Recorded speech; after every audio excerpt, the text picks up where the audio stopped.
वंदना नाम की एक लड़की अपनी माँ के साथ एक छोटे से गांव में रहती थी। वंदना को बचपन से ही खाना बनाने का बहुत शौक था। अपनी माँ को खाना बनाते समय गौर से देखा करती थी। तब से ही उसकी माँ भी उसे अच्छा अच्छा खाना बनाना सिखाती थी।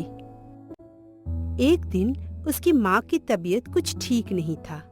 उस दिन माँ, तुम थोड़ा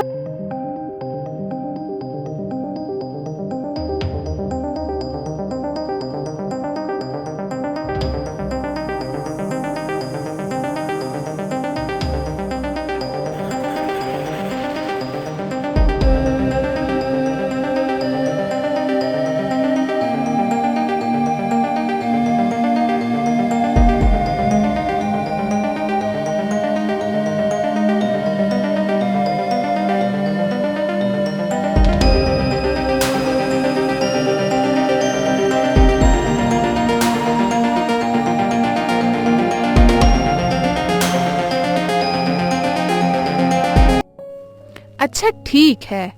तब आपको मैं उसी ढाबे में रोज रोज नए नए खाना पका कर खिलाऊंगी और देखना कितने नए नए लोग आएंगे मेरे ढाबे पे खाना खाने। ठीक है मेरी बच्ची, तब तो जो बोलेगी मैं करूँगी। अब पढ़ाई कर। देखते देखते वंदना बड़ी हो गई। उसकी माँ बड़ी मुश्किल से उसकी परवरिश की, बड़ी तकलीफ सहकर उसका पढ़ाई भी पूरा किया। बड़े होने के बाद खाना बनाना वंदना की शौक में बदल गई। जब भी उसे वक्त मिलता था वो घर में मौजूद चीजों से कोई न कोई नए तरह का खाना बनाकर अपनी माँ को खिलाती रहती थी। ऐसा करते करते उसके स्कूल पूरा हो जाता है। इसके कुछ दिनों के बाद उसकी माँ भी उसकी शादी तय कर देती है। पर माँ, इतनी जल्दी मैं शादी कर लूंगी तो आपको कौन देखेगा? और मेरा ढाबा बनाने का सपना भी कैसे पूरा होगा? बेटी, अब मेरी उम्र हो गई है। कल क्या हो जाए कोई भरोसा नहीं। तू भी बड़ी हो गई है। अब तेरी शादी करवा दूंगी तो मुझे बहुत सुकून मिलेगा और मुझे तेरी कोई फिक्र भी नहीं रहेगी। और तेरा सपना अगर तू मन से चाहती है तो देखना वो सपना भी तेरा एक दिन जरूर पूरा होगा। फिर सब कुछ ठीक होने के बाद कल्याण नाम का एक लड़के के साथ वंदना की शादी हो जाती है। कल्याण के घर में उसकी माँ और पिताजी रहते थे। उसके परिवार की हालत वंदना के घर से काफी अच्छा था। अपनी ससुराल में जाकर वंदना अच्छा अच्छा खाना बनाकर सबको खिलाती रहती थी और धीरे धीरे वंदना ससुराल वालों का दिल जीत लेती है। ऐसे ही एक दिन, बहू, तुझसे मिलने आज कुछ दूर के रिश्तेदार हमारे घर में आने वाले हैं। मैंने सबको बोल रखा है कि मेरी बहू बहुत अच्छा खाना बनाती है, इसलिए आज खाना तुम ही बनाओगी। तुम्हारे हाथ का खाना खाके मेहमान ये खाना कभी नहीं भूल पाएंगे। पर अगर उनको मेरा हाथ का बनाया हुआ खाना पसंद नहीं आया तो? या मैं अगर आज ठीक से खाना बना नहीं पाया, फिर तो वो लोग मेरी बदनामी करेंगे ना।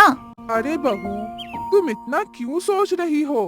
तुम्हारे हाथ का बनाया हुआ खाना किसी को बुरा नहीं लग सकता और तुम रोज ही तो अच्छा खाना बनाती हो।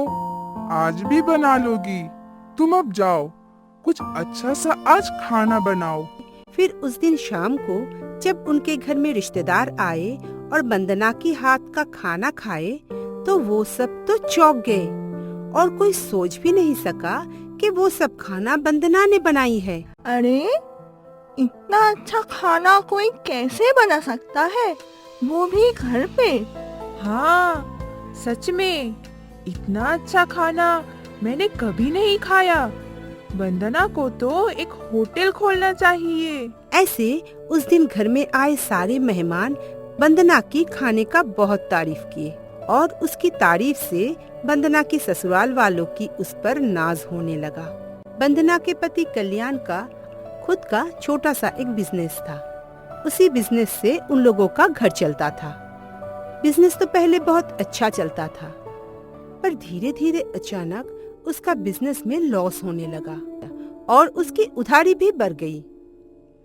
उसकी कमाई कम हो जाने के कारण वो जो पैसा कमा रहा था वो उधारी चुकाने में ही खर्च हो जा रहा था। कुछ दिन ऐसे ही चलने के बाद कल्याण की माँ अपने बेटे से कहा, बेटा, तू ऐसे घर कैसे चला पाएगा? तेरी कमाई तो सारी उधारी चुकाने में ही चली जा रही है। हाँ माँ, मुझे पता है, पर मैं क्या करूं?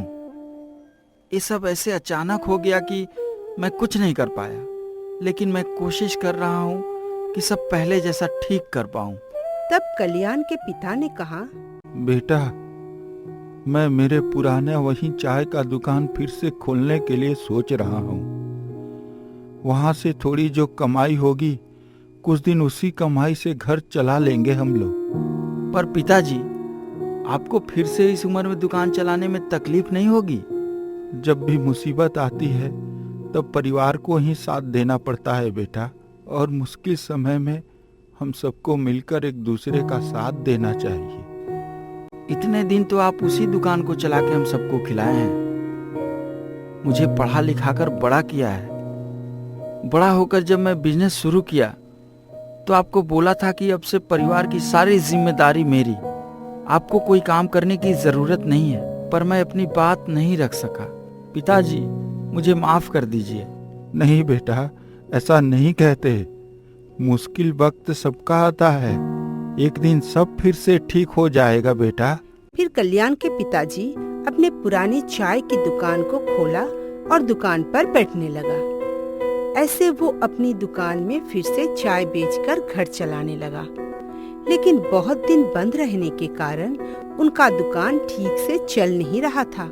तभी एक दिन कल्याण के पिताजी की तबीयत बहुत खराब हो जाता है और 2-3 दिनों में ही उसका मौत हो जाता है।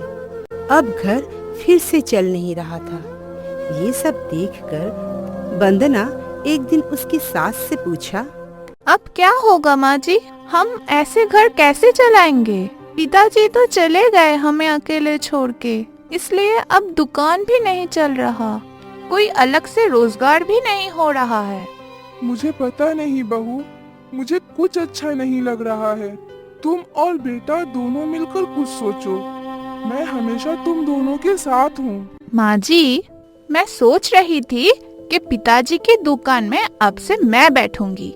घर में तो कुछ ज्यादा काम नहीं होता है।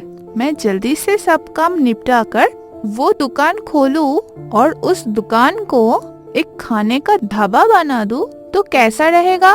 मुझे तो यही एक काम अच्छे से आता है। अच्छा बहू, तुम अगर यही ठीक समझो तो करो। अगले दिन से वंदना फिर से वो दुकान खोलने लगी और थोड़ा थोड़ा करके चाय के साथ नए नए तरह का नाश्ता भी तैयार करना शुरू कर देती है। उसका बनाया हुआ खाना सबको बहुत अच्छा लगता है। फिर धीरे धीरे उसकी दुकान चलने लगी। जितना दिन बीतता गया उतना अच्छा चलने लगा उसकी दुकान। ये सब देख एक दिन उसकी सास ने उससे कहा, बहू, तुम इतनी मेहनत कर रही हो और हमारी दुकान भी अच्छे से चलने लगी। हमारा घर भी अब बहुत अच्छे हालत में है।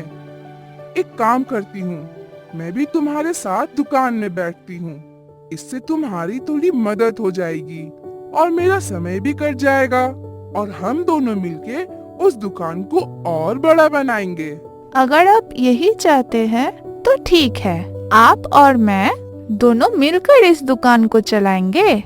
अपनी सास के साथ मिलकर वंदना नया नया खाना भी बनाना शुरू कर देती है और धीरे धीरे वो अपनी उस छोटी सी चाय की दुकान को ढाबे में बदल दिया। उसकी सास भी उसकी सहायता करती थी। उसके ढाबे का दूर दूर तक नाम फैल गई।